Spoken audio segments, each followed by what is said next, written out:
But in the end, the most important thing is, what's the purpose of your life? Why are you here? That's what we want to talk about today. We got to look at what makes you really do what you do. Everything on earth has a purpose, and you do too. That purpose provides an inner drive that once you tap into it can give your life immense fulfillment. It'll also give you certainty. Because right now we're in a world that's changing so rapidly that virtually every time you turn around, you hear about something else that's changing. And I personally get to deal with hundreds of thousands of people per year. I see about 250 to 300,000 people a year in my live programs. And I hear so much excitement, and I also hear so much fear about the pace of change. I mean, we've all talked about changes happening so rapidly now and paradigm shifts. All that stuff has become so overused at this point that we become numb to it. But it's true. Never in the history of the world have things changed so rapidly. So you need to find something that's eternal inside of yourself, that no matter what changes on the surface, this part of you does not change. It's the part you come back to, the part that guides you, the part that really makes you fulfilled. And that's your purpose. Because all of a sudden, when you find out a friend's got cancer, or you turn around and you see that 35,000 people at IBM got laid off, or an entire industry disappeared overnight because a new one was created, it'll give you a way to find some good in virtually anything. Your purpose is available to you at any moment in your life, but you got to know what it is. Before we get into it, let me back up a little bit here. Okay, I have a good friend who's one of the most successful financial people in the country. He works in all these financial markets. He's an incredibly successful businessman. And I know he's working very hard right now on a goal. And I went to visit him recently, and boy, he's working hard and he's going to achieve that goal. But, when the goal's finally there, then he's going to be happy. And I thought, no. Each moment we've got to be able to find some sense of meaning for our lives, something that is significant, something that is useful. And we all know this is not a new conversation, but as your coach and as your friend in these tapes, I'd like to draw your attention to some things that maybe you already know but haven't thought about for a while. Maybe get you to put some of your focus into the most important area of life, which is enhancing meaning. See, all of us in life have to have a reason to be here. If all you're doing out there is going out and trying to achieve goals, and then you achieve them, then I'm sure you've run into that trip-up wire that says, okay, I've achieved the goal, and now what? Right? You achieve the goal, and your brain says, is this all there is? See, the purpose of a goal, as I've shared with you so many times, is not to achieve the goal. The purpose of the goal is what it makes of us as people, who we become. Ultimately, though, we have to have a sense that who we even have become has some kind of meaning. Without that, there's not a reason to live. There's not a reason to get up. There's not a reason to go out there and make it happen. What's really controlling this man's life is fear. When people say they're cynical or they're pessimistic, what they're really screaming out to you is, I'm scared out of my mind. I'm afraid to dream again. I'm afraid to think about what's possible. I'm afraid to really put myself on the line and say, I'm going to go for something. I'm going to stand for something. I'm going to put myself on the line in a relationship or my business or my vision to make a difference in the world. Because you know what? Maybe at one time this person did that. Maybe they tried it several times and it didn't work and they got pain and pain and pain. Pretty soon they didn't want the pain, so they stopped dreaming. They stopped envisioning. They stopped coming up with meaning. Instead, they try to keep themselves away from the pain by saying, well, there's no meaning in it all anyway. But unfortunately, that gives you the ultimate pain because it gives you a life without meaning. And no one can live a life that's fulfilled without a sense of meaning. See, we've been put here for a reason. The question is why? And the answer, I think, is different for every one of us. It's different for me than it is for you, and yet it's the same. Every one of us has been put here. Every one of us is unique and different and special. And I believe our Creator, if I may use the word God, if I may, God has put you here for a reason. The question is, what is it? God does not create things without a purpose. Everything on earth serves a purpose. Why are you here? What are you here to do? What are you here to become, to create, and to give? These are some of the most significant questions that you can answer in your life. And even when you answer them, I'm sure that as your life expands, you'll come up with better answers as you get more experience and you get closer in touch with your own innermost being and maybe closer in touch with your Creator as well. You say, Tony, where are you going with this? I'm really going to the essence of giving your life what you deserve, which is knowing that there are no mistakes, knowing that every little thing you do has a consequence. It can be a positive consequences if you choose it.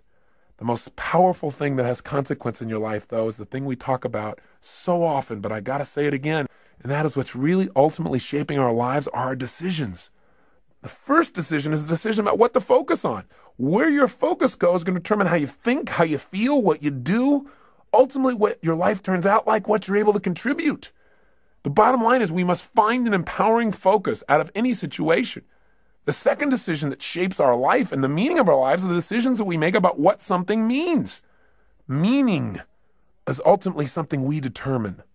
That's the exciting part about it, and that's the scary part about it. And the third decision, of course, is what are you going to do when something happens? See, so much of the fear that we see in life comes from the fact that most of us don't feel like we're in control. We're running around trying to control all the events of our lives.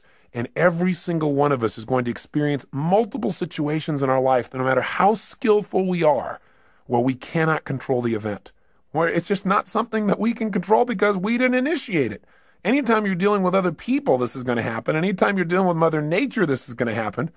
Most of us in life are so afraid something's going to happen that we can't control, and therefore we're going to get pain, that we try to avoid those things we can't control. We try to shape our lives, where we spend our time, who we spend our time with, what we do, by environments that we feel really comfortable in, where we feel like we're really in control in them. But what that does is it limits the shape and quality of our lives. We've got to be willing to put ourselves out there to discover what we're really capable of when we're put in environments when we don't know what to do, when we don't know what things mean, when we're not sure. It's in those environments that we grow the most. It's in those environments that we discover more of our true purpose as human beings. It's there that our character is shaped. You know, so many times we set goals or we have dreams or we have plans and we work our tail off and it doesn't come out the way we want. And a lot of people come out of those situations disillusioned or angry or resentful or frustrated. They look for someone to blame. But you know, sometimes I really truly believe that not getting your goal is part of the design. It's part of the game plan, causing you to dig inside and discover more of yourself, to really begin to use your real capacity as a human being, those traits that are within you that only expand when they're challenged, when demands are made upon them. You know, I truly believe that God is not so much interested in our convenience as he is in our character. You know, and I also believe that because something hasn't happened right away when you wanted it and designed it didn't work out, doesn't mean it's not going to happen. It's really a test of how committed are you. It's really a test designed to make you become more. God's delays are not God's denials, unless you give up, of course. If you don't do your part, then of course, whatever you've envisioned will never come to be. But we have to be willing to continue to put ourselves forth and know that events will show up that we can't control. So let me ask you a question. You go, okay, I understand all this, Tony, but how do you ever have a sense of certainty in a world that's changing all the time, where you set goals, you do all the right things, and it still doesn't always turn out right? How do you live in a world where suddenly something can happen? It could take away your whole business, or, you know, a storm could come and take away your home, or some calamity could happen to your personal family, or a disease could hit, or someone could die. How do you deal with all that? And the answer is, you have to know the one thing you can control is not events. What you control is what things mean to you. And therein comes the secret to life. Because no matter what happens in your life, the meaning of what has happened is yours. You get to determine it as long as you're conscious and you don't allow the people around you to teach you what to think. And as long as you don't just go on automatic pilot and allow your nervous system to make up connections that are false. Let me give you an example of what happens to people. Certainly by now you realize that what you do as a human being is primarily driven by your need to avoid pain and your desire for pleasure, right? But see, all of us have learned through life that certain things mean more pain than others. And so some people are driven by their fear, right? To experience the emotion of fear is the most incredible, painful thing they could ever imagine, so they'll do anything to avoid being in a fearful situation. Other people are driven by their desire to feel the sense of adventure. Obviously, they make decisions differently. They focus on different things in life. They can walk in the same room as someone who lives in fear, and they're going to notice different things. They're going to want to sit in a different place. They're going to want to try a different kind of vacation than someone who's trying to focus on how to be secure. What drives you? Are you driven by guilt? Are you driven by your past? When we use the word driven, the word drive, it really means to guide, to control, or to direct something. So what's guiding you? What's controlling you? What's directing your behavior? What's directing your focus? What's directing the meaning you're pulling from your life? What is it? Is it your parents? Is it the competition you have with somebody else? Is it wanting to prove somebody wrong? Is it your desire to contribute? Is it your desire for joy or happiness? Or is it a sense of purpose that's driving you?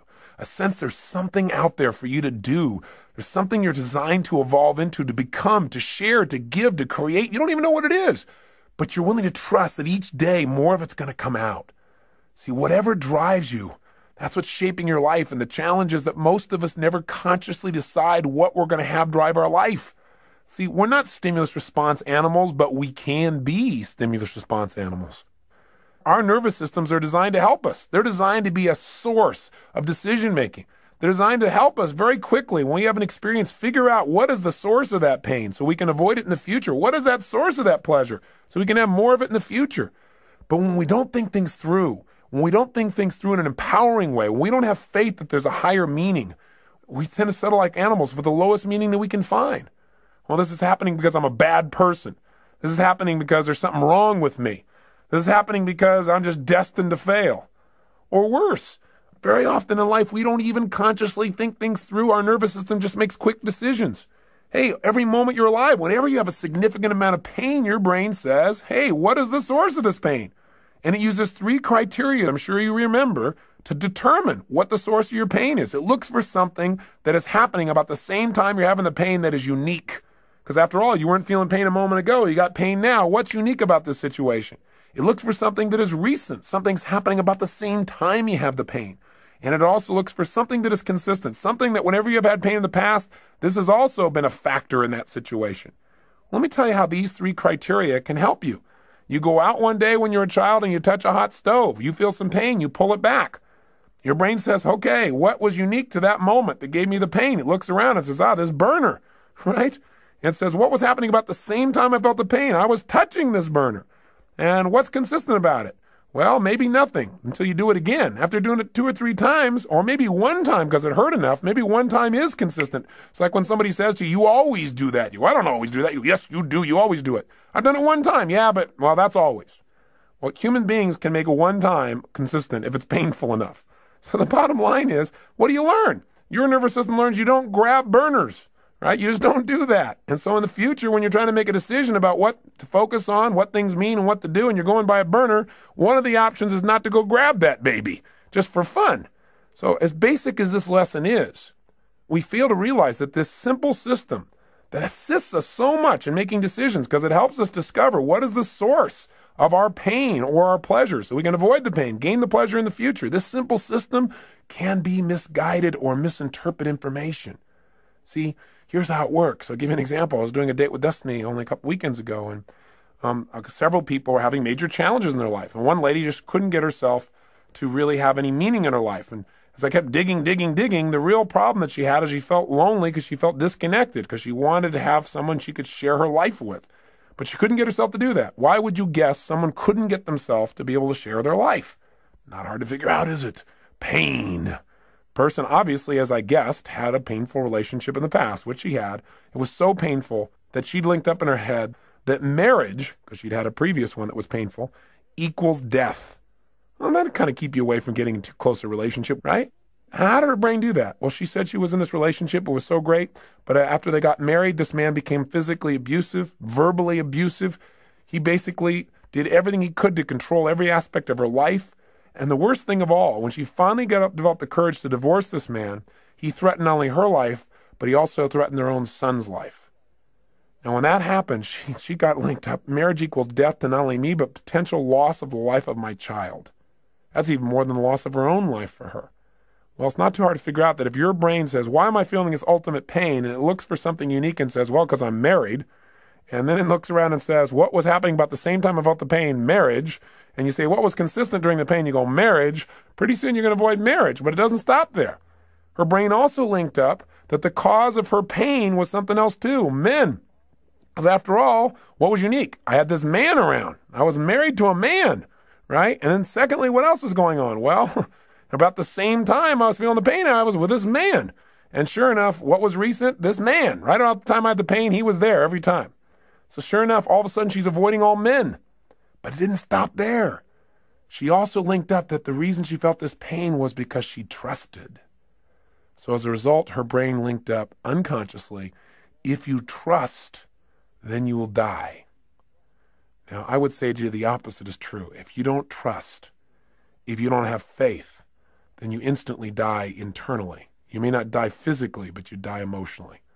Because anything that's worth living in life requires faith. It requires trusting. It requires knowing that you can get out of the chair and walk on this floor. And when you step out on the floor, you don't stop and have to analyze, can I do this? And you don't weigh everything and think about your weight and the structure of the floor and what's underneath it. You just trust. Otherwise, you'd be immobilized. You have to trust to drive a car. You have to have faith to enter a relationship. You have faith to start a business. You have to have faith when all of a sudden somebody at this company says these 35,000 people are gone. You have to have faith that if you're one of those 35,000, that there is a better plan for you and that you will now act on that faith and take action and find that better plan, that better solution for your life. You must have that. When you lose trust, you lose meaning. When you lose meaning, you lose your life. Again, maybe not physically, but certainly emotionally. And when you lose it emotionally, the physical loss of life often is not that far behind. Medical researchers are now proving that the mind-body connection is not some psychobabble, but a physical reality, that the way we think and the way we feel about our lives affects us physically. In fact, Dr. Chopra recently shared with me that there is a new study that was done in the state of Massachusetts where they began to study what causes someone to die of their first heart attack before the age of 50, where they never get another chance. In other words, what was the number one risk factor they wanted to know? And they assumed that what would cause someone to die from just their very first heart attack, never get another chance, would be a person just had so much cholesterol in their body wasn't able to recover. And they found out that was not the number one risk factor. Then they thought, well, maybe they had diabetes. Maybe it was more of a genetic factor. They once again disproved that theory.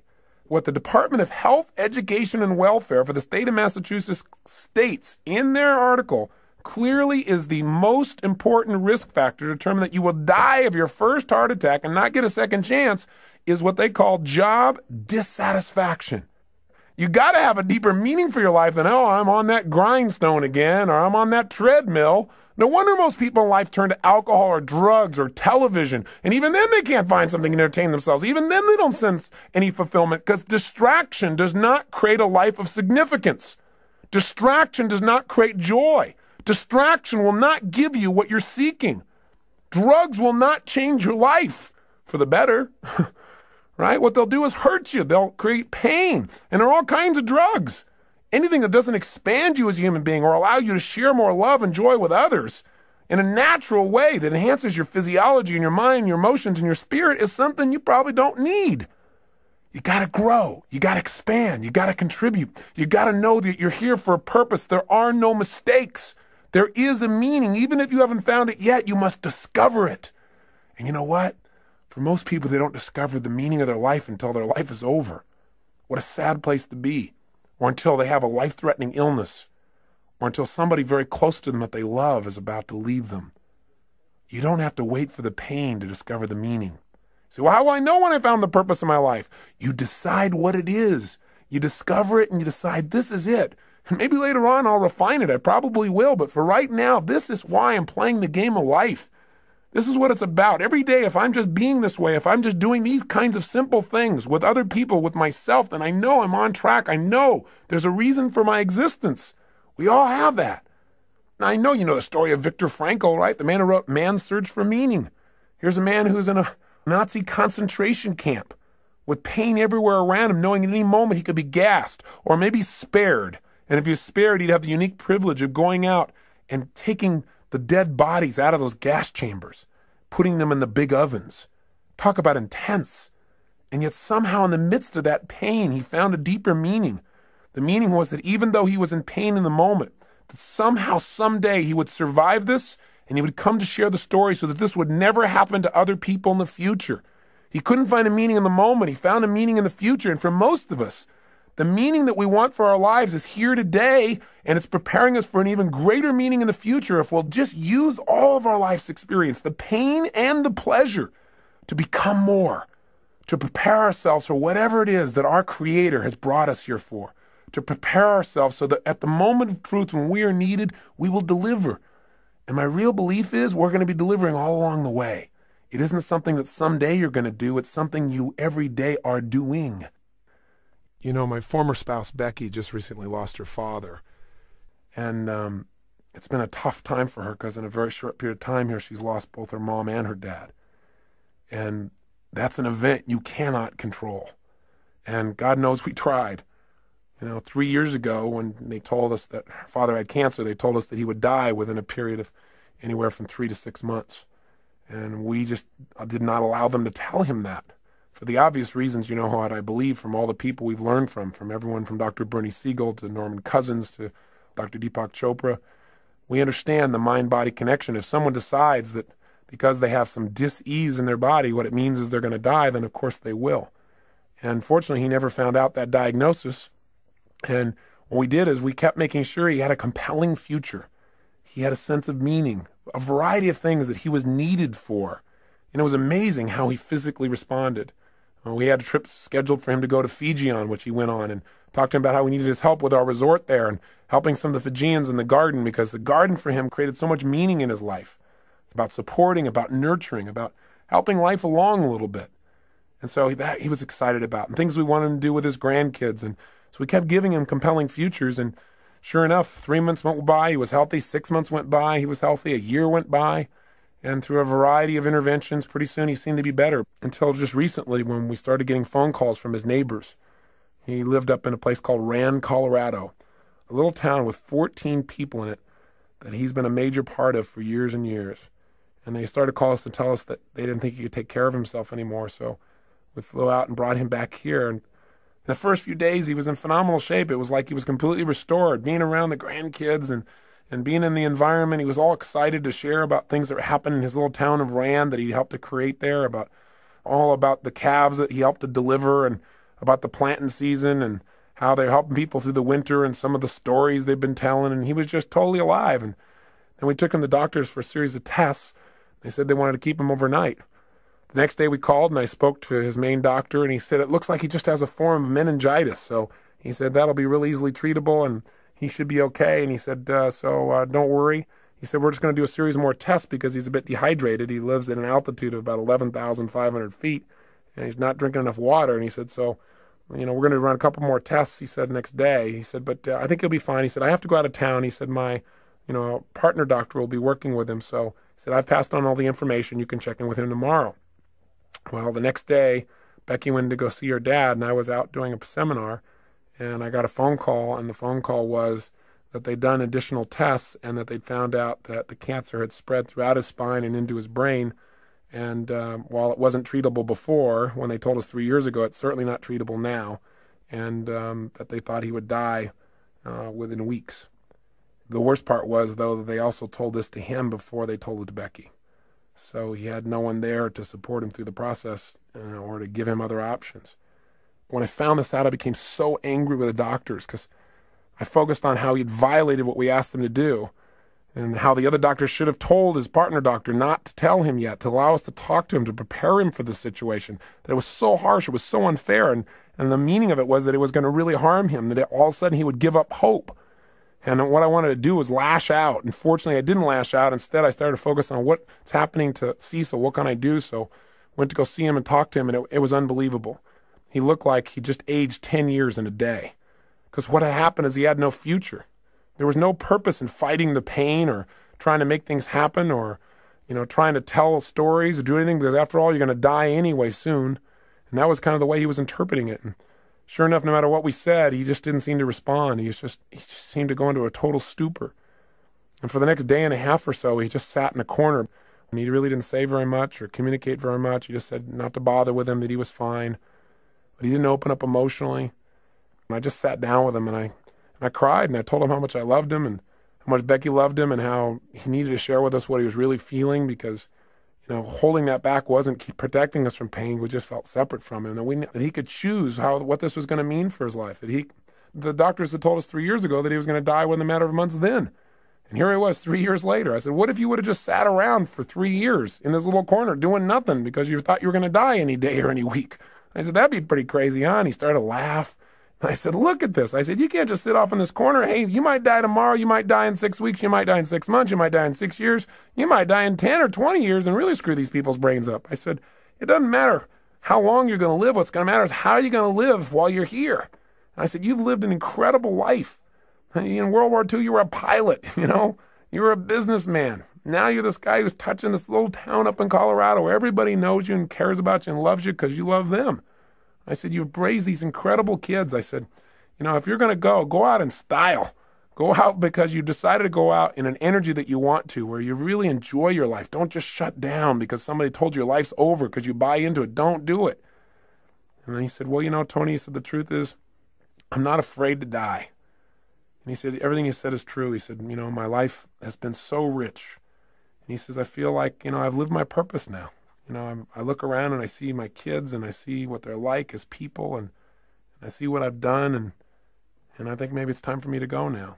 And I said, listen, if you're deciding to do that because you really want to go, I said, then, I love you. He said, I'm sure I'm going to cry and I'm not going to try and keep you here, and neither is Beck, because we love you.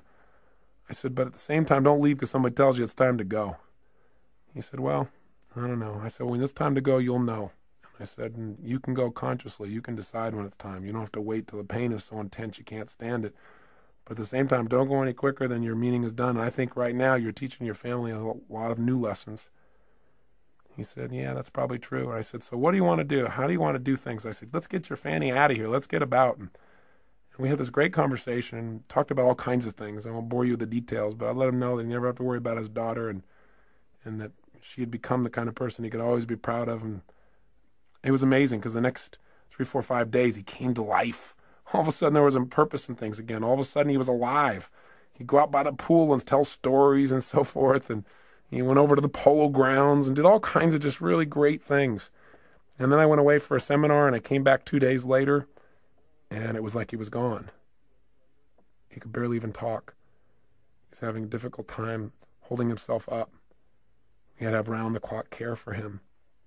Pretty soon, he wasn't able to carry on a conversation. He would start talking gibberish and start seeing things that were invisible and point to them. And we could tell the end was coming. And as the end started to come, there was more and more pain and tears. And we felt it all. And I also, at the same time, reminded ourselves that, hey, we're making this thing that it's lost because of our short-term thinking about this man and his body and his presence, but his life will live on beyond his physical presence here. And for him, what it probably means is freedom. Finally be free of the painful body he's been in for so many years. For him, it's a chance to be with his wife, Becky's mom, a chance to be with other loved ones. There was another meaning that could give you joy at the same time you're feeling pain. And so we tried to focus on those. And then one night I got home and all of a sudden I was called by the nurse and she told me that Becky's dad had just passed away. And I had to share it with Beck, and we cried and we talked, and at the same time she felt an incredible sense of peace for him. It's amazing how instantly how we felt could change just by changing what we focused on, from our loss to his gain, to the feeling of joy for him to be free. We couldn't control the event, but we could certainly direct our own minds by thinking beyond ourselves to something deeper, to a deeper meaning in life. I got back yesterday from going with Becky up to this little town in Rand, Colorado.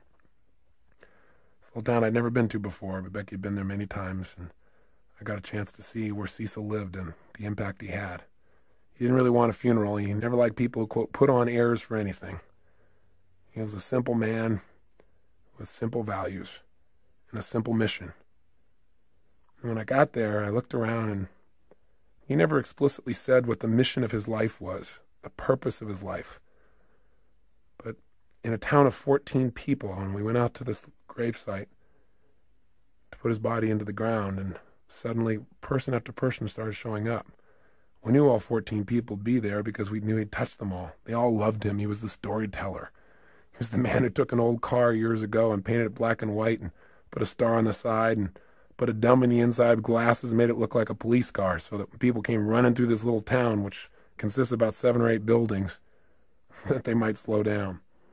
His house was called the Rand Yacht Club because he invited everybody up for coffee every single morning, at least 300 days a year. Figured out how he could tell them a story and cheer them up. He used to run a little restaurant there called the Liar's Lair. The reason was because he had people, he'd tell people stories, and he'd tell the wildest tales and get people to believe them. Sure enough, after about 10 or 15 years, they began to realize that some of these things were stories. And they all laughed as they told me stories about this incredible man who touched their lives. But when we got to the gravesite, not only did 14 people show up, but in this little town that's 4 hours outside of Denver, people came from all over. People came from Wyoming. People came from Denver. Pretty soon there were 100 people at a gravesite where there's not supposed to be a service to honor a man who touched their lives.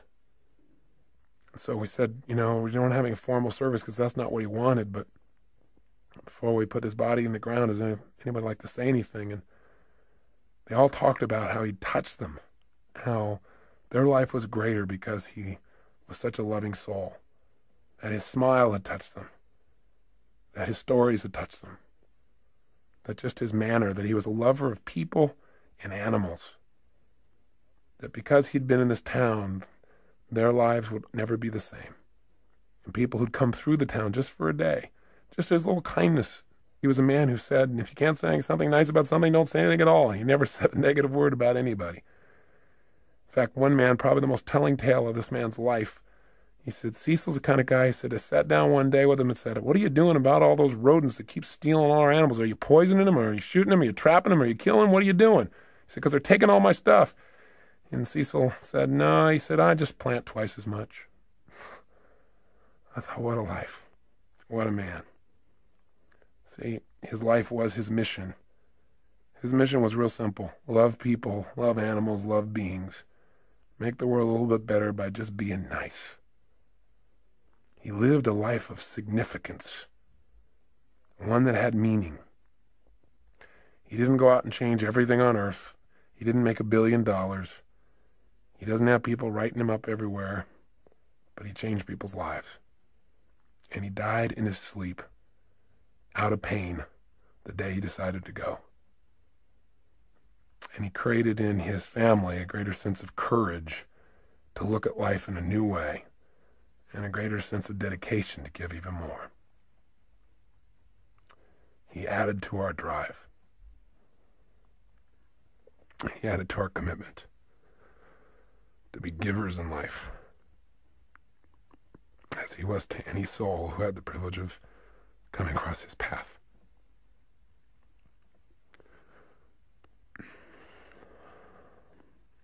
I hope it also makes you think about what's most important in your life.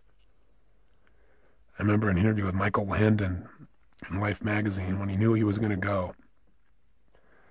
And he said, quote, somebody should tell us right at the start of our lives that we're dying. Then we might live life to the limit, every minute of every day. Do what I say. Whatever you want to do it now. There are only so many tomorrows. If you and I are going to live our lives fully, then maybe sometimes we can take the experiences of those around us and learn from them. We can learn that in all of our lives we're either warnings or examples. Cecil's life was an incredible example. He didn't think anything in life was insignificant. Not a rodent, not a flower, not an animal, not a stranger passing through. He lived by a philosophy that they also live in Fiji. By the way, Fiji was his favorite place. And the last things he told me was the happiest time of his life, the last few years, were the trips he took to Fiji. I think it's because he felt like there everybody understood what he understood. And life is meant to be a happy, to be a joy, to appreciate the little things as well as the big things, to appreciate one another, to be givers, to be lovers of life. I say to you that if you're driven by anything other than your love, than your spirit, than your desire to contribute, your desire to grow and expand, if you're driven by your need to please others, if you're driven by your fear, if you're driven by your past, maybe it's time to free yourself. And the way to do it is decide. Decide consciously what you want your life to be about. Decide consciously what's the purpose of your life. Something simple.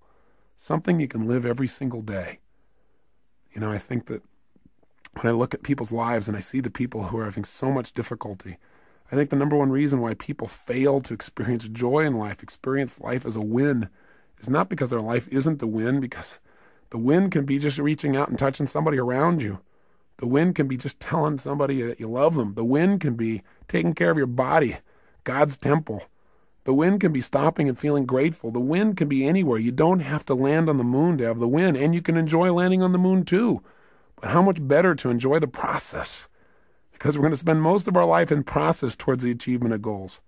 Now, I'm not saying don't go do things, and I'm not saying don't have grand schemes and dreams, and I'm not saying don't do those, because our lives are better because people have dreamed huge dreams and they've made them happen.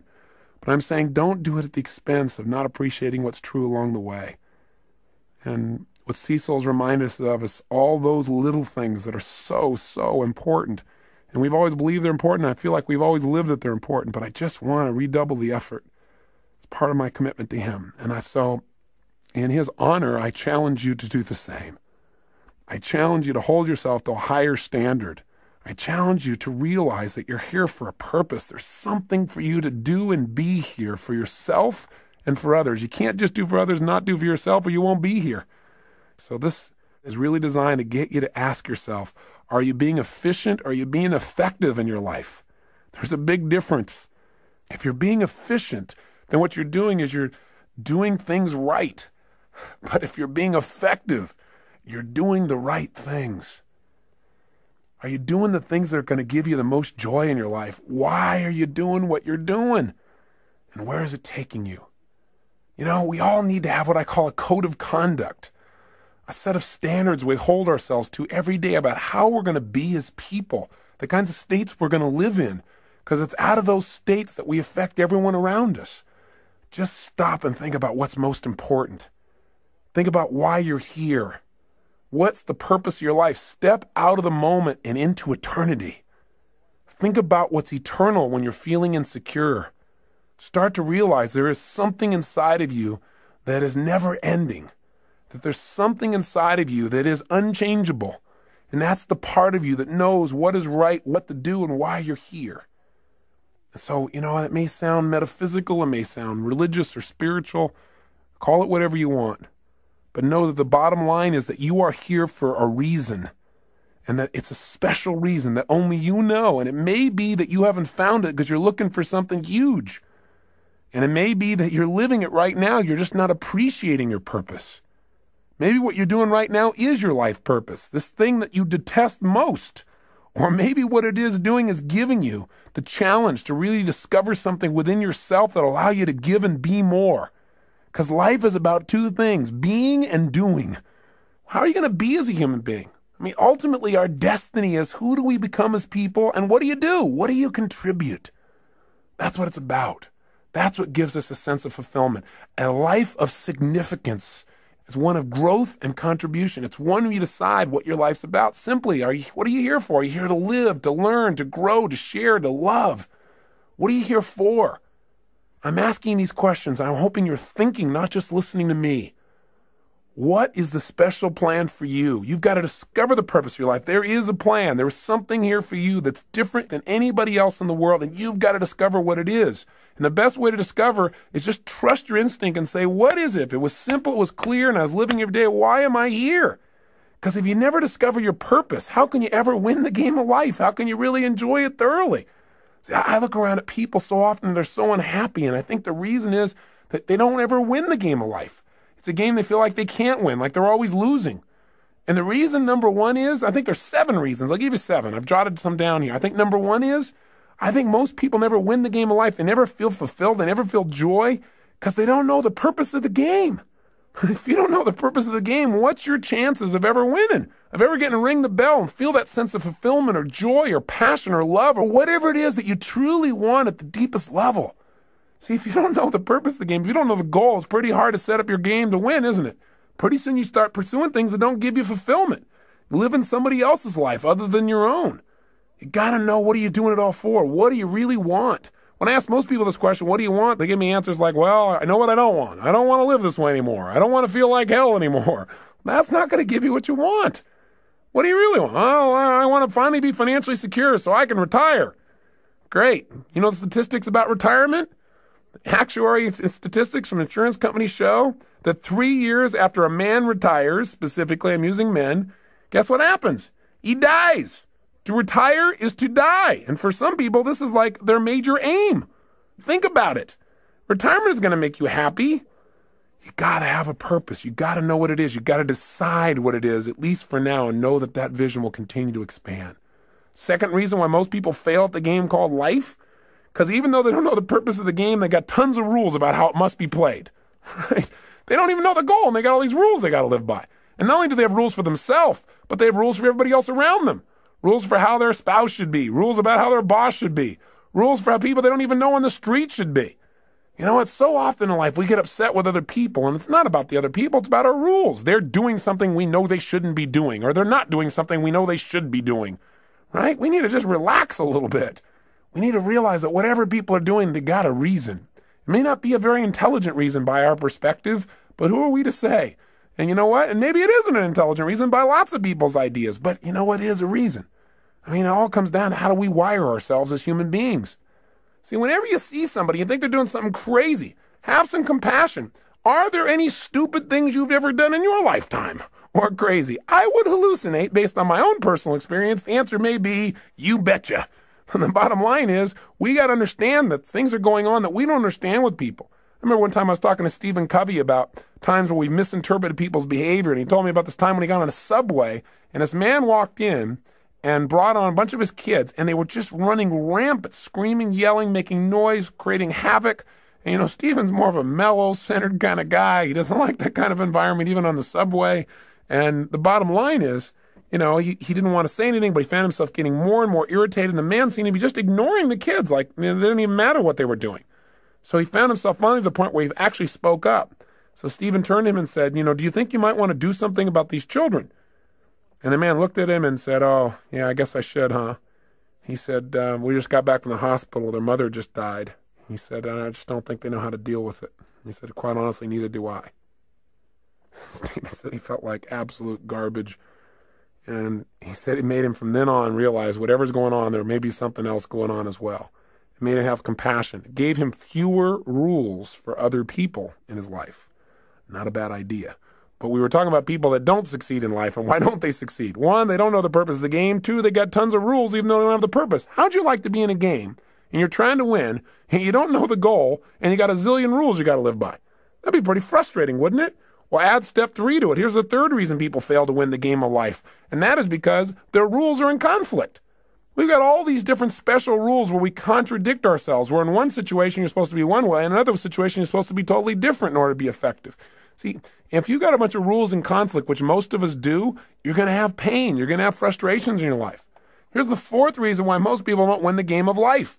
Because even when the person plays by the rules, they don't always win. In other words, you do everything right, you don't always get rewarded. You give your all. You put your heart and soul on the line. You do everything right, and still sometimes it rains on your parade. Sometimes, you know, a storm comes down and beats the death out of your crop. All of a sudden, you're in the Midwest, and the flood comes and destroys all you've worked on. You know, that kind of messes your brain a little bit. You start saying, hey, you know, why even try? There's no meaning to this. Everything I do is for naught. That's worthless. Not realizing there's a deeper meaning. There's a meaning beyond the moment. That what's happening in this life right now, this event you can't control, whether it's the loss of a father as Becky has gone through and a father-in-law as I have, or the loss of a business, or anything that seems to be a loss, is a gain if you ask yourself, how can I use this? What else can this mean? If I can't use it today, how will I use this someday? How can I turn this into opportunity? How can I make myself more? How can I use this pain to sculpt my soul? What can I do right now to move myself forward? These are the kinds of questions that will support you instead of woe is me, why this have to happen? You'll never get an answer to those. Those questions will leave you in an endless loop. Here's the fifth reason why most people fail in the game called life. Sometimes you break the rules and you win. Oh my gosh, you do something you know isn't right. You do something you know you shouldn't do, something that's against your own values, against your own way of doing things, and you get pleasure. And your brain goes, hey, maybe there's some new rules out here. Maybe I don't have to live by these rules. After all, when I worked my butt off and did everything right and held myself to this high standard, I got pain, I break the rule, and I got pleasure. Maybe this is how it's really wired. Maybe I ought to just take a look at life being this way. You know what it does? It takes you away from your higher purpose. It takes you away from what's most important in your life. And while you might get pleasure in the short term, you give up that sense of dignity within yourself that says you're doing the right thing. That's what causes more people to fail in life than I think almost anything else, because the ultimate pleasure in life requires sometimes short-term pain to get to it. And that ultimate pleasure is who you become, what you contribute, and the experience of life that you have because of that growth and contribution. The sixth reason why most people fail the game called life is because in order to win this game, you got to work with 5.5 billion other people who all have the wrong rules. They don't know the purpose of the game either, and they are real clear that there are certain rules you must live by. We all have different rules because we've all learned different ways of getting out of pain and into pleasure in life. We got to learn from one another. And finally, the seventh reason why most people fail the game called life is because they think it's a life and death game. And you say, well, it is a life and death game. Well, I'm the first person to agree that this is not a practice session. This is the real thing. That's why we got to live it full on.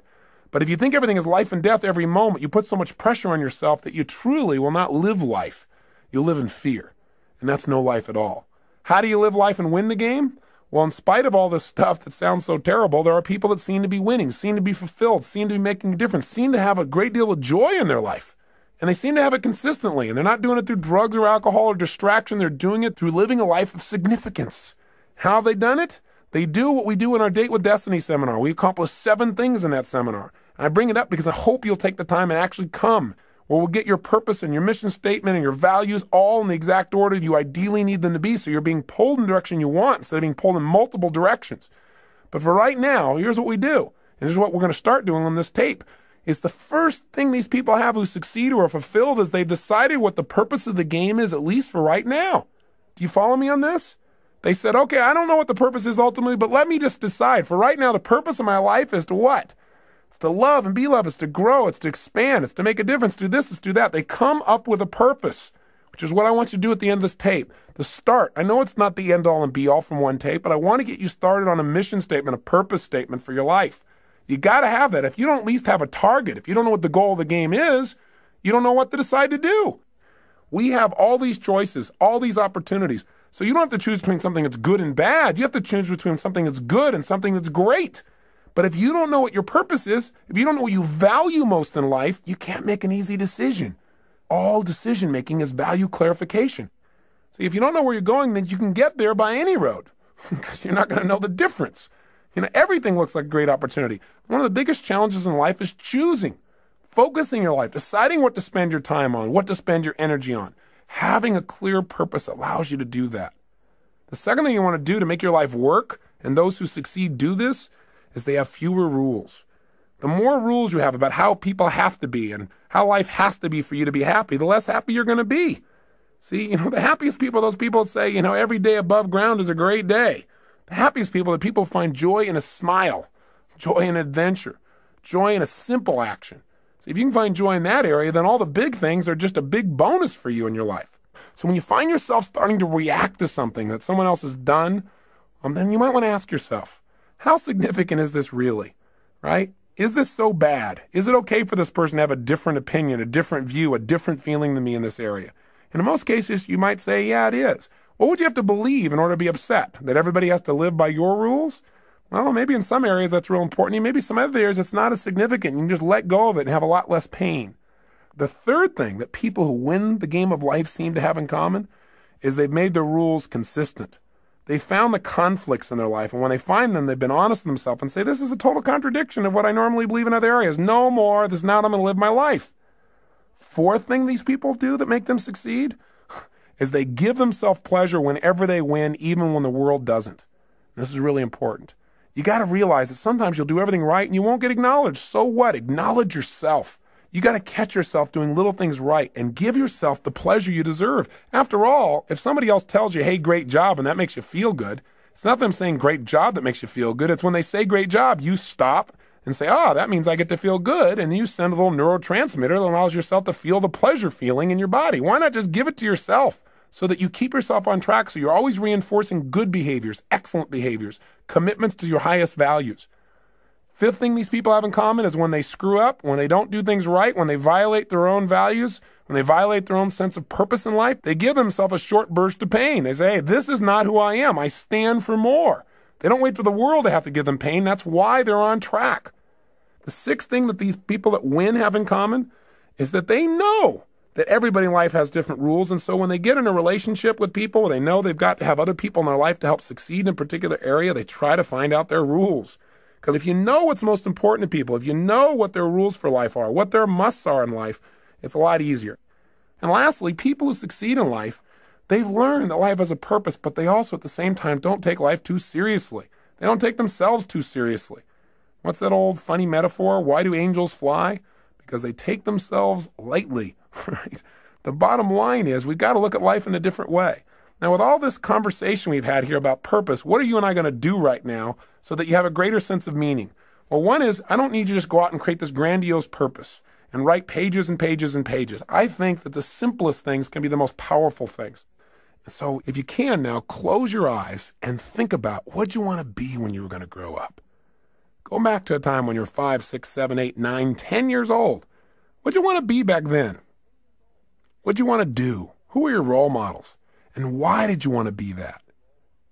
Think about it just for a second in your head as I'm saying this. You might want to write a few of these things down. In fact, pretty soon you're definitely going to want to write things down. So it might be good to stop the tape right here and just think about what your purpose is and pull out a piece of paper and a pen or a little computer and let's work together on this for a second. What were some of the things you wanted to be when you were growing up, when you were a little kid? I remember one of the first things I wanted to be was an archaeologist. Now, whatever you wanted to be, here's the question I want to ask you. Why did you want to be that? In other words, what was the feeling you were hoping to get from that? What were the sensations? What were you wanting to be and do? What were you wanting to get from that? And when I think back and I think about what I really want to be as an archaeologist is I wanted to discover things. I mean, that was the biggest thing. I wanted to discover things that had not been discovered before, something new, something unique, something different. And I wanted to share that with people. I wanted to be a person who went out and discovered and then shared that discovery with others. And you know what's interesting? I'm doing that today. I'm just not sticking my head in the sand and doing it. I'm doing it by sticking my head in other people's brains and finding out what makes them tick and find out what makes me tick and then sharing some of that. But that feeling, that same feeling that I wanted then, I found a way to do it today in a new way. And so I challenge you to think about what was it you really wanted from that.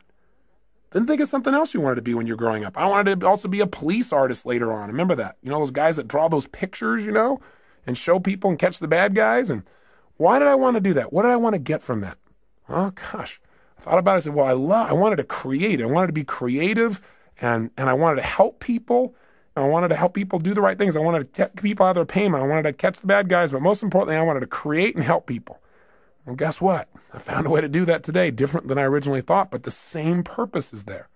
Now, maybe it's not the same purpose for you for all the things you want to do. Maybe they have a common thread, or maybe they're different threads that are important. What else did you want to be when you're growing up, and why did you want it? What feelings did you hope it would give you? What did you hope would come from it? Think for a second. I'll give you another one of mine while you're thinking, try and trigger you. What else I wanted to do? Well, I wanted to definitely be a rock star. I wanted to be able to entertain people, to change their emotional states, to use my voice and my face and my body to give people more passion in their lives. And now I found another way to do that. Plus, I get to work with some of these people. The other day, I got a chance to go to the Aerosmith concert. I kind of grew up listening to those guys. And I found out that Steven Tyler and some of these guys are fans of mine as well. Went backstage and I met Tim Collins, who's their manager, and he told me a phenomenal story. He said that years ago in the early 80s, when Aerosmith was in really bad shape, the guys were hooked on heroin and they were losing everything financially and the group had broken up, that he decided he was going to turn it around. And he read 2 books, Think and Grow Rich, and a little book called Unlimited Power. And he said that what he learned there gave him the inspiration and some of the tools and strategies to get himself off heroin and coke. And then he did a group intervention and helped the other guys do the same. And these guys are now on a mission. They're totally clean. And they're Evian water drinking guys that are out there sharing their rock and roll and their message, and they're doing it healthfully. I got a chance to meet Steven Tyler, who's just an incredible guy. I mean, these guys have been touring for 23 years, giving their all passionately every day. I feel like they're brothers. And it was really interesting because he said, I watch you on TV all the time. I feel like we're walking the same path, And he said, I listen to your tapes. And he said, we really have the same mission. He said, do you think you'd get together with us and do a gig for us? I said, what do you mean? He said, well, the guys on the weekend. Could you maybe do your gig for us so we could all participate on the weekend? I started laughing. I pinched myself. I said, oh, cool. Now I get to do a gig for Aerosmith. I'm not out there rock and rolling, but sort of I am. I'm working with the rock and rollers. So it's fun. So my point is, maybe you're not doing what you originally envisioned, but maybe you'll find a way to do it even better if you have some faith. Maybe if you keep developing yourself and you know at least the emotion you want, the contribution you want to create, you'll find a better way. Most importantly, before you can find the way, you got to know the essence of what it is you really want. What is that purpose? That's what I'm really asking you about. Now, with your eyes closed again, think about a situation in your life when you felt like you're really on a roll. You know the kind of situation I'm talking about where you just felt incredibly good. You had great feelings, where things were just flowing and things were effortless. When you thought to yourself, wow, I love this. This is what life's about. I love this. This is it. This is it. This is what life is really about. Can you remember a time like that in your life at any age, young or old, where you really felt like you're in that flow? You thought, this is it. This is what life's about. Think of a situation like that right now. Remember that time. Step back into your mind, back into your body like you were then. And look through your own eyes as you were then when you felt like this is what life's about, and see what you saw. Hear what you heard. What were you doing? What were you feeling? What were the states you were in? What were you experiencing? Yeah, think about it. And tell me, what is it? And was there anything in common with this with some of the other things you wanted to have in your life, the feelings you wanted to have? Maybe you wanted to grow or create or contribute or discover or expand or challenge. What is it? Love. What were the feelings and what were you doing? And then when you get a sense of what that was, then think about this. Think of another situation in your life. Think of a second one when you felt like you were on a roll at some other point in your life, when things were flowing, when you felt this is it, this is what life's about. I love this. Think of another time like that and step into that situation as well. Step into it right now. As you step in that situation, look around, see what you saw then, hear what you heard then, feel what you were feeling then. What was happening in that moment? Not just what you were doing. Notice what you were doing. Were you creating or writing or speaking or communicating or manufacturing something or studying or learning? Or what were you doing? But also, how were you feeling? What were the states you're in? And what were you doing for others if they were involved? Were other people involved? What was the process? How were you being and what were you doing? Feel it in your body. Is there anything that is similar between this and the last experience? Or anything about this that's similar between this and the feelings that you wanted from those things you wanted to be when you were going to grow up? That's it. Notice it and capture not only the idea of this, but the feeling as well. Now, one more time, think of something else. Another time at any age when you felt like you were on a major roll, when things were really flowing, when you felt incredible, when you felt like, I love this. This is what life's really about. This is it. Think of another situation like that right now. And as you step into that situation right now, notice, what were you doing? What were you creating? What were you sharing? What were you feeling? And feeling these feelings, think about the purpose of your life. If you were going to say it in a simple phrase, not even paragraphs and paragraphs, simple phrase or a sentence or two, and you're going to write down the purpose of my life is to what? And if you're going to do it and you're going to have a couple simple criteria, one is it's got to be stated positive. Not the purpose of my life is to stop all the horrible things in the world. No, something positive. Something stated in the positive. And if it was going to be something brief, and if it was going to be something emotionally charged in terms of its words for you, and it has to have how you're going to be as a person and what are you going to do, and it's got to include not just other people, like I'm going to change other people's lives, or I'm going to make the world better for other people. You got to be in your own mission statement. You got to be your own purpose statement. You got to be in there too, and other people. Don't just have it, the purpose of my life is for me to be happy, because we're all connected. So if it's you and others, being and doing, brief and short, what is the purpose of your life? What is it? Right now, what comes out of your head? Not the right answer, not the perfect answer, just the answer. The purpose of your life is to be and do what for yourself and others? Just say it out loud. Just say it. Don't even write it down at first. If you got pen and paper, then write it down. Purpose of my life is to what? Say it again. Try something. Keep changing it. And if you write it down each time, it'll give you better. So I'd prefer if you wrote it down. But just come up with something. The purpose of my life, for me, Tony Robbins, is to serve God and my fellow man by being a powerful, loving, passionate, outrageous, courageous, strong, playful, crazy example of the unlimited possibilities that God gives when you commit your life to service, when you're really focused on contribution. That's what my life's about. I know what I feel. I can change the words slightly here and there, but I know the essence of my life. And you've got to know what that is for you. That is what will help you to make the decisions. That'll give you the motivation to get up early and stay up late. That'll make you connect with people in a way you've never connected before, but you got to know what it is. And it's got to be more than just you. You and others got to be brief. It's got to be emotional. It's got to be intense. So go do it right now. Turn off the tape and just start writing like crazy. What is the purpose of your life? And when you write something, write another thing. Cross it out and write another one. And keep writing it better and better until you got something you like, then to turn the tape back on. Go for it. Do it now. The purpose of your life is to what? You did turn the tape off, didn't you? You're not just sitting there thinking, come on, if you write it out, it'll be better with more precision. Turn it off. And if you're on your way back, then just ignore the last sentence. Welcome back. Now, do you got something you really like? I hope so. Now, I know it's not the end all and be all, and it better not be perfect, or I'm going to come through this tape and grab you. Your job is not to be perfect. It's to be excellent. Perfection can never really be achieved anyway. If you're truly a perfectionist, then it's never perfect. But it's getting better all the time. So what is the purpose of your life? And how does it feel when you think about this is the purpose of my life? Now, let me give you one other criteria. Did you write it so you can only achieve it once you die? If so, change it. Because we don't want you to have to die to achieve your purpose, which is what some people have. It should be something you can experience every day. You know, whatever you do, Whether you're just sitting at the lunch counter, you're walking through a grocery store, you're going and conducting your business, I don't care what it is. It should be something you can feel. And you got to find what that is for you and how to language that, at least for now, so you know the goal of the game. With that, your life takes on a whole nother dimension. So as you go out over the next month, try something. Take this purpose statement and keep it in front of you.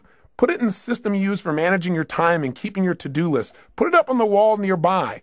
And as you look at it each day, don't just write it and forget about it. Think about each day, how can I live my purpose more? And when you go to make a decision about doing something and you're not sure why you're doing it, you can always go back to your purpose. You can do it going into a meeting. You don't know why you're going to the meeting? I'm going to the meeting. I'm going to be powerful, loving, passionate, outrageous, playful. I'm going to inspire people to see what's possible if we really serve all the people around us. That's not hard to figure out. You have a guiding principle. No matter what happens, principles don't change. The essence of who you are will not change. The environment may change. The vehicles may change. But what's inside of you won't. Let me say one final thing to you before I send you off and have you take some more time to work on your mission statement. One is, if you want to send me your mission statement to Robbins Research, I'd love to receive it. I'd love to see how you've languaged the purpose of your life. So if you feel like doing that, please do and address it to me personally. But the other thing is this. I want you to realize that very often, not getting your dream gives you your destiny. What I mean by that is this. So often, as I said when we started this tape, people set up a goal or a dream and they don't get it, and then they feel so disappointed and so frustrated, sometimes resentful towards others or to their creator or towards themselves for not accomplishing or achieving it. But the truth of the matter is, whenever something happens, you must find an empowering meaning. You must ask yourself, how can I use this? If this was to serve a higher purpose in my life, how would I use it to serve a higher purpose? If this was going to make me into somebody more, how would I use it to make me more? And very often in life, if you really look back on your life, the worst situations in your life have been the best if you were willing to trust that it happened for a reason. That somehow, even though this is painful and you'd never want it to happen again, somehow this is going to serve you. Maybe you were hurt by someone or some situation, but because of that, your kids will never be hurt the same way you did when you were a child. Or maybe you went through some tough time, but because of that, you'd be able to help somebody else so they won't have to go through the same pain you did. Maybe the pain made you make a new decision and send you in a brand new direction that brought you to this destiny. I really, truly believe in my heart of hearts that if we're willing to trust and have faith and look for answers and actively pursue them, that every human experience supports us, even those that are painful. And I believe we can probably do them without the pain, but if the pain does strike or if something happens outside your control, which it will, then instead of living in fear that that'll happen someday, you want to live from the sense of certainty that says, no matter what happens, I will benefit from it because I will look for benefits and therefore I will find them. It's that simple. And I'll give you a good metaphor. There's a great movie, I'm sure you recall, it was called Field of Dreams. In it, they said, if you build it, they will come. In the movie, Kevin Costner seeks out an old man by the name of Doc Graham. He's played by Burt Lancaster. And when he first meets this man, he's going to see him to tell him about a field of dreams that Kevin has developed, a place where these old men could come back and play again, to be young again, to live their dream. And when he meets Doc Graham, he starts to talk to him and he says, I understand that you only were able to play one inning in your life because Doc Graham said, well, yeah, my whole life's dream was always to play baseball, to be a professional. He said, every single day I gave my all. I lived this passion. He said, I took ground balls and batting practice and I pushed myself. And he said, finally, I made it. I made it to the big leagues. And the whole season went by without my being able to play. And finally, at the end of the season, in the 8th inning, the coach looked over at me and said, kid, I want you in right field. He said, I was so happy. I couldn't believe it. I ran out onto the field, and he said, I stood out there in right field waiting for somebody to hit it to me, waiting for my chance. And nothing happened. Then when we came back in, he said, my turn to bat never came. And the next year, they, without giving me another chance or even giving me a chance, they sent me back to the minor leagues. And he said, I just couldn't take it. I couldn't take going through that again, so I quit. And Kevin Costner said, oh my God, that's unbelievable. What incredible pain, what devastation. That must have destroyed you. I mean, for any man to be that close to his dream and have your dream pass you by as if it doesn't even know it's you. He said that must have been the most destructive, painful thing. That's a total disaster. And Moonlight Graham said, no, son. He said, Playing baseball for only 5 minutes was not a disaster. Playing baseball for only 5 minutes was not devastating. What would have been a disaster, what would have been devastating, is if I'd only been a doctor for 5 minutes.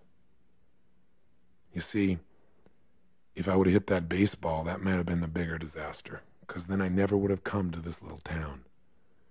I never would have saved this man's life, or delivered that little girl, or got to know the people that now are my best friends in the world. He said that would have been a disaster. In other words, sometimes not getting your dream gives you what you really want, what you really need, what you're really destined for. And if that part of the movie didn't give it to you, they followed up with another scene. Finally, there's a chance, Kevin Costner makes arrangements and he said, listen, there's this field of dreams. You can come on it. You can be young again. You can live your dreams still. And he brings Moonlight Graham to the field with all the other players. And when he steps out on the field, he's young again. And he's wearing his uniform and he can feel the warm sunshine on his body again and his youthful muscles and the smell of the fresh cut grass and the baseball in his hand. And finally, they're beginning to play. And just as Moonlight Graham is finally stepping into the batter's box, finally he's going to get a chance to get that hit in life, in professional baseball, his dream. Right at that moment, there's a scream in the stands because Kevin Costner and his brother are having a conversation, and his brother doesn't see these players on the field. He doesn't have the faith to experience the beauty and the joy and the fun and what's right there in front of him. He can't see it because of his lack of faith. And as they're arguing about this, he accidentally turns and knocks Kevin Costner's daughter off the top of the stands. She falls and hits her head, and she starts turning blue. And so all of a sudden they start yelling, oh my God, what are we going to do? We got to save her. She's dying. And all of a sudden Costner says, we need a doctor. And just as he hears those words, Moonlight Graham is about to swing the bat, and he says, I'm a doctor. He starts running full blast to help this child, but all of a sudden he stops. And he looks down, and there in front of him is the foul line that divides the field of dreams from the other world. And he knows if he crosses it, he can never go back. He can never live his dream. He doesn't hesitate anymore. He immediately steps across, and he saves the child's life. He loses his dream, but he lives his destiny. The moral is very simple.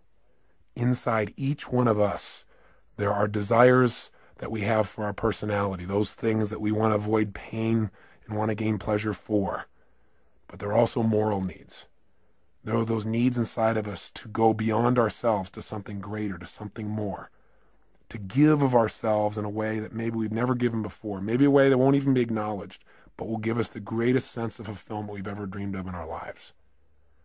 I say to you that if what you've tried so far hasn't worked, all it is preparing you for more. But don't wait for the ultimate day when you save a life. Start saving a life today by enjoying the one you have. Start saving a life today by touching the people around you. Do what Cecil did. Be a person that loves people, animals, beings. Be a person that when things don't go your well, plant twice as much. Be a person who gives more than anybody else gives, and you'll be living your purpose no matter how you language it. Hold yourself to a higher standard, and someday you'll see something more dramatic, but along the way you'll enjoy the joy of knowing that you're living your life's purpose today. Isn't that what life's really about? Not waiting till someday, living it today. Hey, I want to thank you for spending this time with me.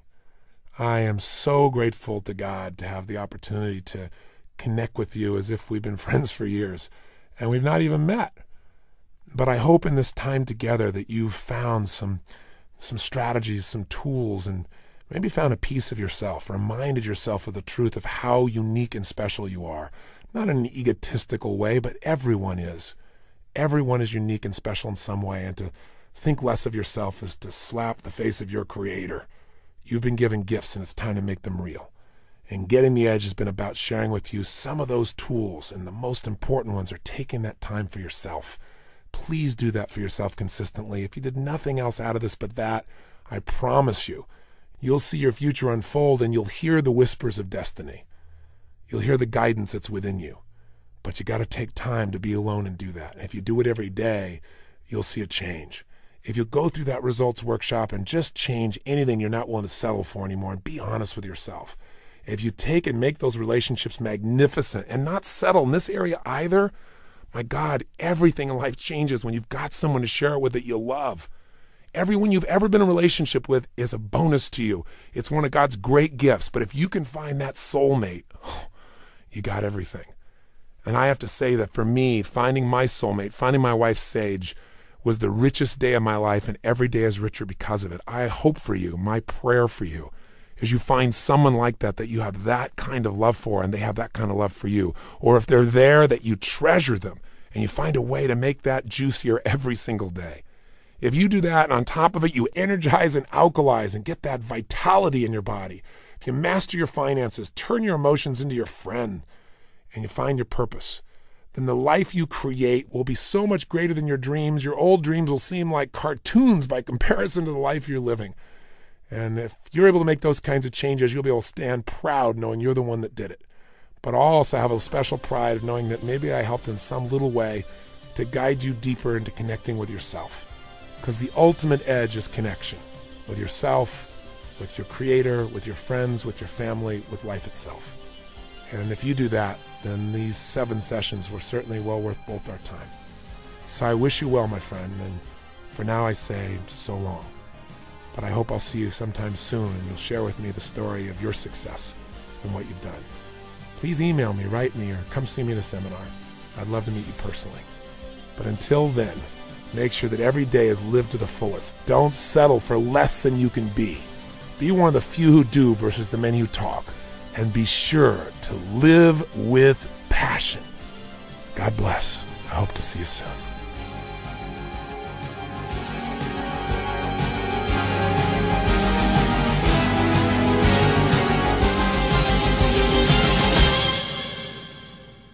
He's working hard and he's going to achieve that goal. But, when the goal's finally there, then he's going to be happy. And I thought, no. Each moment we've got to be able to find some sense of meaning for our lives, something that is significant, something that is useful. And we all know this is not a new conversation, but as your coach and as your friend in these tapes, I'd like to draw your attention to some things that maybe you already know but haven't thought about for a while. Maybe get you to put some of your focus into the most important area of life, which is enhancing meaning. See, all of us in life have to have a reason to be here. If all you're doing out there is going out and trying to achieve goals, and then you achieve them, then I'm sure you've run into that trip-up wire that says, okay, I've achieved the goal, and now what? Right? You achieve the goal, and your brain says, is this all there is? See, the purpose of a goal, as I've shared with you so many times, is not to achieve the goal. The purpose of the goal is what it makes of us as people, who we become. Ultimately, though, we have to have a sense that who we even have become has some kind of meaning. Without that, there's not a reason to live. There's not a reason to get up. There's not a reason to go out there and make it happen. What's really controlling this man's life is fear. When people say they're cynical or they're pessimistic, what they're really screaming out to you is, I'm scared out of my mind. I'm afraid to dream again. I'm afraid to think about what's possible. I'm afraid to really put myself on the line and say, I'm going to go for something. I'm going to stand for something. I'm going to put myself on the line in a relationship or my business or my vision to make a difference in the world. Because you know what? Maybe at one time this person did that. Maybe they tried it several times and it didn't work and they got pain and pain and pain. Pretty soon they didn't want the pain, so they stopped dreaming. They stopped envisioning. They stopped coming up with meaning. Instead, they try to keep themselves away from the pain by saying, well, there's no meaning in it all anyway. But unfortunately, But in the end, the most important thing is, what's the purpose of your life? Why are you here? That's what we want to talk about today. We got to look at what makes you really do what you do. Everything on earth has a purpose, and you do too. That purpose provides an inner drive that once you tap into it can give your life immense fulfillment. It'll also give you certainty. Because right now we're in a world that's changing so rapidly that virtually every time you turn around, you hear about something else that's changing. And I personally get to deal with hundreds of thousands of people per year. I see about 250 to 300,000 people a year in my live programs. And I hear so much excitement, and I also hear so much fear about the pace of change. I mean, we've all talked about changes happening so rapidly now and paradigm shifts. All that stuff has become so overused at this point that we've become numb to it. But it's true. Never in the history of the world have things changed so rapidly. So you need to find something that's eternal inside of yourself, that no matter what changes on the surface, this part of you does not change. It's the part you come back to, the part that guides you, the part that really makes you fulfilled.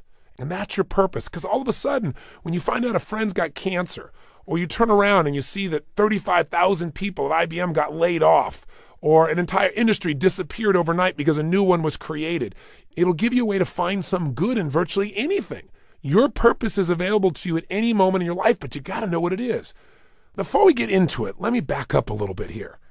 Okay, I have a good friend who's one of the most successful financial people in the country. He works in all these financial markets. He's an incredibly successful businessman, and I know he's working very hard right now on a goal. And I went to visit him recently, and boy, that's what we make about what something means. Meaning is ultimately something we determine. That's the exciting part about it, and that's the scary part about it. And the third decision, of course, is what are you going to do when something happens? See, so much of the fear that we see in life comes from the fact that most of us don't feel like we're in control. We're running around trying to control all the events of our lives.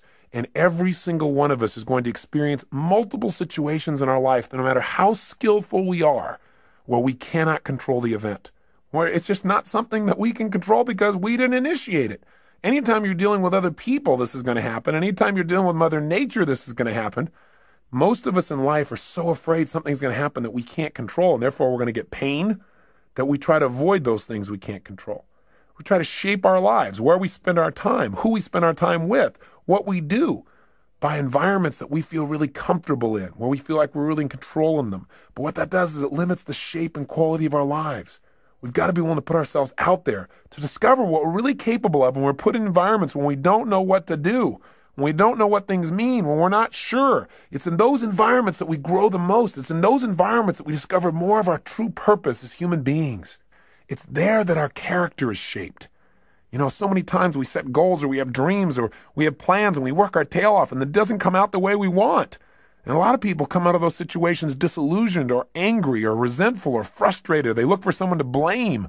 But you know, sometimes I really truly believe that not getting your goal is part of the design. It's part of the game plan, causing you to dig inside and discover more of yourself, to really begin to use your real capacity as a human being, those traits that are within you that only expand when they're challenged, when demands are made upon them. You know, I truly believe that God is not so much interested in our convenience as he is in our character. You know, and I also believe that because something hasn't happened right away when you wanted it and designed it didn't work out, doesn't mean it's not going to happen. It's really a test of how committed are you. It's really a test designed to make you become more. God's delays are not God's denials, unless you give up, of course. If you don't do your part, then of course, whatever you've envisioned will never come to be. But we have to be willing to continue to put ourselves forth and know that events will show up that we can't control. So let me ask you a question. You go, okay, I understand all this, Tony, but how do you ever have a sense of certainty in a world that's changing all the time, where you set goals, you do all the right things, and it still doesn't always turn out right? How do you live in a world where suddenly something can happen? It could take away your whole business, or, you know, a storm could come and take away your home, or some calamity could happen to your personal family, or a disease could hit, or someone could die. How do you deal with all that?